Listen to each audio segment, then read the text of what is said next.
ওই জন্যে মসজিদে রাতের বেলায় তালা মারা ঠিক আছে, আর মসজিদের পায়খানা ঘরে দিনের বেলায় তালা মারা ঠিক আছে। কেন বলুন তো? আমাদের দেশের কিছু লোক আছে নামাজ পড়ে না, কিন্তু হারামখোর মসজিদের পায়খানাতেই পায়খানা করে। কথাটা বুঝতে পারেননি? মসজিদের পায়খানা ঘর, মসজিদের গোসলখানা বিনা কারণে ইউজ করা যাবে না। এমনকি উচিত বাড়ি থেকে উজু করে মসজিদে যাওয়া। আমাদের মসজিদে উজু ভেঙে গেছে, উজু করবে, কিন্তু আমাদের সিস্টেম কি, আগে মসজিদ করার আগে দুটো পায়খানা কর হাঁকতে হবে গায়ের লোককে। এটা কিন্তু আরব দুনিয়ার নিয়ম, নবীজির জামানায় নিয়ম ছিল না। বর্তমানে এখন মেহমান ফেহমান থাকে, মুসাফির থাকে, তাই করতে হচ্ছে। কিন্তু গ্রামের লোক যারা বেনামাজি, তারা যদি মসজিদের পায়খানায় পায়খানা করে, আল্লাহর কাছে হিসেব লাগবে, এটা মাথায় রাখবে। আপনি বাড়ি থেকে গিয়ে মসজিদে গেছেন, হাজত লেগে গেছে, আপনি পায়খানা করতে পারেন, কিন্তু স্পেশালি আমাদের দেশে অনেকজন নামাজ পড়ে কিসের জন্য জানেন? পায়খানা করার লেগে। কোথায়? বোম্বেতে নামাজ ঘরেতে এক ওয়াক্তের নামাজ পড়ে না, বোম্বেতে কিন্তু লাইন দিয়ে পায়খানা করতে হয় মিউনিসিপালিটির পায়খানায়। বোম্বেতে সেই ডিব্বা নিয়ে লাইন দিতে হয়। এরপর যারা মুসল্লি আছে তারা মসজিদে হাজত সারে, আর যাদের বাড়িতে, আমি তো বোম্বেতে গিয়ে থাকি, আমার ভাইয়ের ফ্ল্যাট আছে, তাদের বাড়িতে পায়খানা আছে, কিন্তু যারা এমনি চালিতে থাকে তাদের পায়খানা নাই। তো একজনকে দেখি নামাজ এমনি পড়ে না, কিন্তু ফজরে মাল চলে এসেছে নামাজ পড়তে। ফজর তার কাজা নাই, কাজে বেরুবে, আর সে দিনে একবার পায়খানা করে। সে এসি আগে পায়খানা ঘরে ঢুকলে দিয়ে নামাজটা পড়ছে। আমি বললাম এগুলো হচ্ছে পায়খানা করা নামাজি, ওই নামাজি চলবে না। ওই জন্যে মসজিদের মাল আমানত, গোটা গ্রামের মানুষের সবাই আমানতের খেয়াল রাখবেন, বলুন ইনশাআল্লাহ। এই মসজিদ মাদ্রাসার মাল হচ্ছে আমানত। একটা যদি কলেতে কেউ পানি খরচ করে, তাকে বলবেন ভাই কলটা বন্ধ করে গল্প কর, এটা মসজিদের মাল, এটাকে খরচ করিস না। দিনে অথবা রাত্রে মসজিদে কি তালা মারা যাবে? দেখুন প্রশ্নটা, এই প্রশ্নটা মানার কি এখন বর্তমান যুগে সত্যিকারই গুরুত্বপূর্ণ প্রশ্ন। এক নম্বর হচ্ছে, এখন কিন্তু ভারতের নয়, গোটা দুনিয়ার পরিস্থিতি কিন্তু খুব নাজুক, বিশেষ করে ভারতে মুসলিমদের জন্য। আপনারা জানেন হায়দ্রাবাদে মক্কা মসজিদ আছে, জানেন না? হায়দ্রাবাদে মক্কা মসজিদ আছে। আমি ওই মসজিদে নামাজ পড়েছি, ফজরের নামাজ, ওই জলসা করতে গিয়ে। দিয়ে ওইখান থেকে আমি এয়ারপোর্ট গিয়েছিলাম, ওখানে একটা চায়ের দোকান আছে পিস্তা হাউস। ওই চা ভারতবর্ষে কোথাও পাওয়া যাবে না, পিস্তা হাউসের চা বিখ্যাত। নামাজ পড়েছি ওই মসজিদে, কিন্তু বিস্ফোরণ ঘটেছিল, কেউ ঘটিয়েছিল, তারা ধরাও পড়েছিল। কারণবশত জানেন আইন কানুন যার হাতে থাকে, জোর যার মুলুক তার, তারা বেঁচে গিয়েছে। মসজিদের দিনে তালা মারা যাবে না, রাতে আপনাকে তালা মারতে হবে। অপরিচিত মুসাফির এলে তাদের আধার কার্ড হয় মতওয়াল্লির কাছে, সেক্রেটারির কাছে, না হলে ইমামের কাছে জমা থাকতে হবে আধার কার্ড। কেউ ধরেলেন, যদি বলেন যে মুসলমান আদায় করতে এসছে, আমি বর্ধমান থেকে ধরলেন, একটা অপরিচিত লোক এলো বর্ধমান থেকে আদায় করতে, তার ব্যাগপত্র আছে, তাকে মসজিদে থাকতে দিলেন, সে রাতের বেলায় বোম রেখে দিয়ে পালিয়ে গেল, ভোরের বেলায় বাস্ট হলো, বলবে মসজিদে বোম রেখেছিল মুসলমানরা। কথাটা বুঝাতে পারলাম আমি? ওই জন্যে মসজিদে রাতের বেলায় তালা মারা ঠিক আছে, আর মসজিদের পায়খানা ঘরে দিনের বেলায় তালা মারা ঠিক আছে। কেন বলুন তো? আমাদের দেশের কিছু লোক আছে নামাজ পড়ে না, কিন্তু হারামখোর মসজিদের পায়খানাতেই পায়খানা করে। কথাটা বুঝতে পারেননি? মসজিদের পায়খানা ঘর, মসজিদের গোসলখানা বিনা কারণে ইউজ করা যাবে না। এমনকি উচিত বাড়ি থেকে উজু করে মসজিদে যাওয়া। আমাদের মসজিদে উজু ভেঙে গেছে, উজু করবে, কিন্তু আমাদের সিস্টেম কি, আগে মসজিদ করার আগে দুটো পায়খানা কর হাঁকতে হবে গায়ের লোককে। এটা কিন্তু আরব দুনিয়ার নিয়ম, নবীজির জামানায় নিয়ম ছিল না।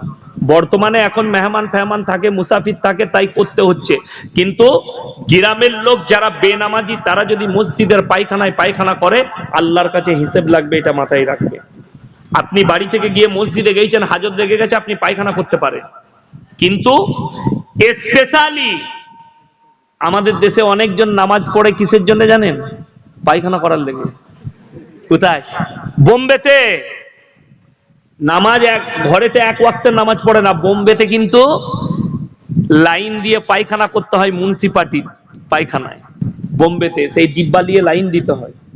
এরপর যারা মুসল্লি আছে তারা মসজিদে হাজত সারে, আর যাদের বাড়িতে, আমি তো বোম্বেতে গিয়ে থাকি, আমার ভাইয়ের ফ্ল্যাট আছে, তাদের বাড়িতে পায়খানা আছে, কিন্তু যারা এমনি চালিতে থাকে তাদের পায়খানা নাই।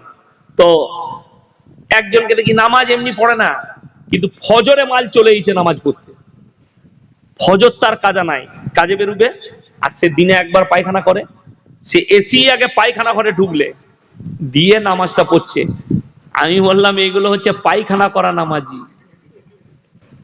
ওই নামাজি চলবে না। ওই জন্য মসজিদের মাল আমানত, গোটা গ্রামের মানুষের সবাই আমানতের খেয়াল রাখবেন, বলুন ইনশাআল্লাহ। এই মসজিদ মাদ্রাসার মাল হচ্ছে আমানত। একটা যদি কলেতে কেউ পানি খরচ করে, তাকে বলবেন ভাই কলটা বন্ধ করে গল্প কর, এটা মসজিদের মাল, এটাকে খরচ করিস না। আমার ভাই, আপনাদিকে আমি লাস্টে অনুরোধ একটাই করব, আপনারা অনেক টাকা দিয়েছেন আমি জানি, দিয়েছেন। লাস্টে আমি বলবো যে আপনাদের মধ্যে কে কে আছে, আমি এই মাদ্রাসার জন্য, আমি একজন মাদ্রাসাওয়ালা, বিশ্বাস করুন মাদ্রাসা চালানো কত কঠিন আমি জানি। আমার মাদ্রাসায় বোর্ডিং এর শুধু 300 ছাত্র আছে, 100 ছেলে পড়ে চলে যায়, 1 টাকা বোর্ডিং ফি নাই। আপনি মনে করছেন আমি পুরো বছর জলসা করেছি, দিয়ে ঘরে রোজার মাসে আরাম করেছি?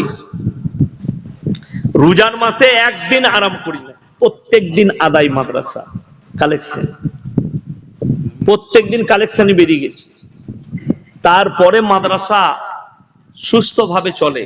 তাই আমি জানি একটা মাদ্রাসা পরিচালনা করতে গেলে, চালাতে গেলে কমিটির কতটা চাপ, মাদ্রাসার শিক্ষকদের কতটা চাপ।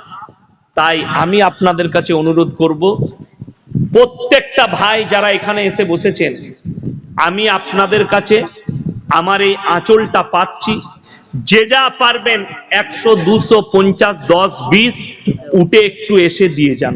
যে যা পারবেন, 10 টাকা, 1 টাকা, 5 টাকাও বাদ দিবেন না। তাড়াতাড়ি আসুন। আমি একটা গজল শোনাবো, ভাই সামনে দুজন দাঁড়ান তো, ধরিয়ে আমার আঁচলে দিয়ে দেন। এই যে আমাদের মাদ্রাসার সভাপতি, কেসিয়ার আছে, সেক্রেটারি আছে, এরা কিছু বলছে না, জানেন কথা ওদের কাছে আমি বলেন, ওটা বলেন তো। ও সেটা পরে বলছি। আমার ভাই আপনাদেরকে বলছি, সবাই উঠে আসুন, 1 টাকা হলেও দেন ভাই, ধরিয়ে দেন না, টাকাগুলো ধরিয়ে আমার আঁচলে দিয়ে দেন, দেন, ধরিয়ে দেন। মাশাআল্লাহ, আসুন ভাই, যে যা পারবেন 1 টাকা 2 টাকা হলেও দিয়ে যান ভাই, ধরিয়ে দিয়ে দেন। এখানে মায়ের দিকে বলবো আপনারাও ধরিয়ে দেন ভাই, কেউ বাদ যাবেন না। 10 টাকা হলেও দেন, 1 টাকা 2 টাকা হলেও দেন। মাশাআল্লাহ, এসে দিয়ে যান ভাই, এই মাদ্রাসার জন্য দিয়ে যান, আল্লাহর ওয়াস্তে। মাশাআল্লাহ, আসুন ভাই, মায়েদের কাছে একটা চাদর পাঠিয়ে দেন তো, মেয়েদের দিকে যাও না, মায়েদের দিকে যান ঢুকো না, ঢুকো না ভাই, যে যা পারবেন, কেউ বাদ যাবেন না, দয়া করে আল্লাহর ওয়াস্তে দিয়ে যান, এই মাদ্রাসার জন্য দিয়ে যান ভাই, বিশেষ করে এতিম মিসকিনের জন্য। তাড়াতাড়ি আসি ভাই, জাযাকাল্লাহ। আসুন ভাই, একটু তাড়াতাড়ি আসি ভাই, তাড়াতাড়ি দেন। কেউ যাবেন না।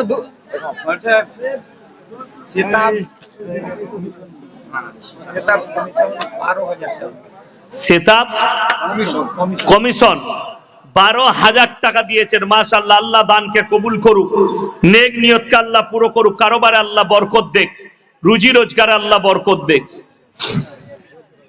ভুবন জুড়ে রূপের মেলা, কদম কদম ভয়, জানি না মন কোথায় কখন পথে বসে রয়। ভুবন জুড়ে রূপের মেলা, কদম কদম ভয়, জানি না মন কোথায় কখন পথে বসে রয়। আমার চলার পথে প্রিয় কাঁটার ছড়াছড়ি, আর পারিনে সামলাতে মন তোমার পায়ে পড়ি। তোমার প্রেমের পীযুষ পানে ধরার বুকে রস, তোমার গুণের কিরণ গুণে গুণের যত যশ, নীল আকাশে লতাই পাতাই তারাই চাঁদে হাসি, নিখিল জুড়ে যেতাই দেখি শুধুই তোমার মোহনবাসী। ইউসুফের ওই রূপের ভেতর তোমার রূপের আশিস মাগি, ঈসা মুসা ইব্রাহিম দাউদ নূহ সবই, সবার গুণে গুণী তুমি ওগো আমার প্রিয় নবী। সকলে বলুন সাল্লাল্লাহু আলাইহি ওয়াসাল্লাম। আমার ভাই যদি আরো কেউ থাকেন একটু আল্লাহর ওয়াস্তে আসুন। একটা থলি দেখি, জায়গা নেন একটা। হ্যাঁ দেন, থলিটা দেন। ফিরোজ ভাইয়ের মা, তিনি 500 টাকা দিয়েছেন। আল্লাহ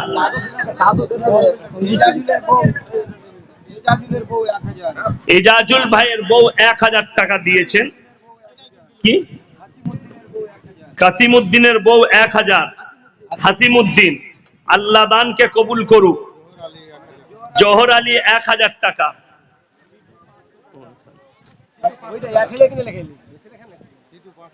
500। মাদ্রাসার কমিটিরা কইস মিঠু ঘারামি 500, আরব দুলাল ডাক্তার 1000, আরব দুলাল ডাক্তার 1000, আরব দুলাল ডাক্তার 1000, মিঠু ঘারামি 1000। আপনার 1000 কেন? আপনি 2000 করুন এটা। আচ্ছা মাশাআল্লাহ, 2000 টাকা। এই যে আমাদের ভাই জানে কেসিআর সাহেবের দাগের দাগ 2000, 1000 না, খুশি করে দিচ্ছে, ওইটাই ঠিক আছে। সভাপতি সাহেবের হয়েছে?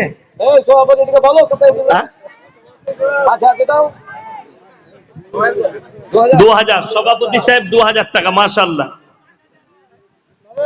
এই ব্যাজওয়ালা মালগুলো কেন কোথায়? গাদা ব্যাজওয়ালা ছিল দেখলুম ওইদিকে। এই ব্যাজওয়ালা গুলো 500 করে দিলেও তো অনেক হবে, আবার ভয়ে ব্যাজ খুলে দিবে অনেকজন। হ্যাঁ, রাসেল 1000। এ ব্যাজওয়ালা গুলো কই? ঘুমিয়ে গেছে। আমার ভাই আর কে আছেন? মায়েদের কাছে রুমাল গেছে, আপনারা যে যা পারবেন দেন। আমার ভাই আর কে আছেন? ওইটা দেখুন তো। ইউসুফের গজল বলবে? অত ইউসুফের গজল শুনতে হবে না।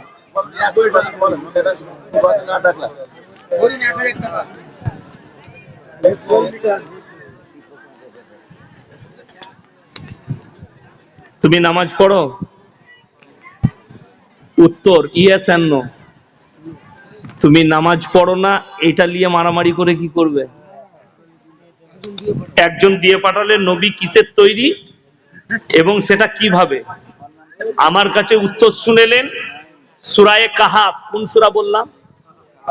সূরায়ে কাহাফ, একবারই শেষ আয়াত। কি বললাম? কোন আয়াত? শেষ আয়াত, 16 পারায় শেষ। যাদের বাড়িতে মানে কোরআন আছে পড়ে নিবেন। আমি এমনি বলেছি, আমি গাল খাওয়া বক্তা, বেশি বলতে গেলেই গাল খাবো, অত ঝামেলায় আমাকে জড়ান না। কি বুঝলেন? আপনারা পড়ে নিবেন সূরা কাহাফের শেষ আয়াত, আপনি ক্লিয়ার হয়ে যাবেন আল্লাহর রাসূল সাল্লাল্লাহু আলাইহি সাল্লাম কিসের তৈরি। নবীজিকে আল্লাহ বলেছেন আপনি নিজের মুখে বলুন, নবীজি নিজের মুখে প্রকাশ করে দিয়েছেন। ওইখানে কোরআনের আয়াতটা আছে, সূরা কাহাফের একবারই শেষ আয়াত।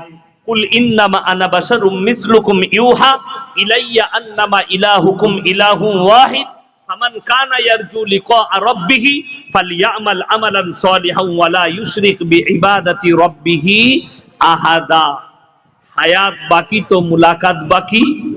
আমাকে 6 ঘন্টা 7 ঘন্টা যেতে হবে। আমি কিন্তু গজলওয়ালা বক্তা নয়। মালিক হাজির ছেলে করিম 1000 টাকা।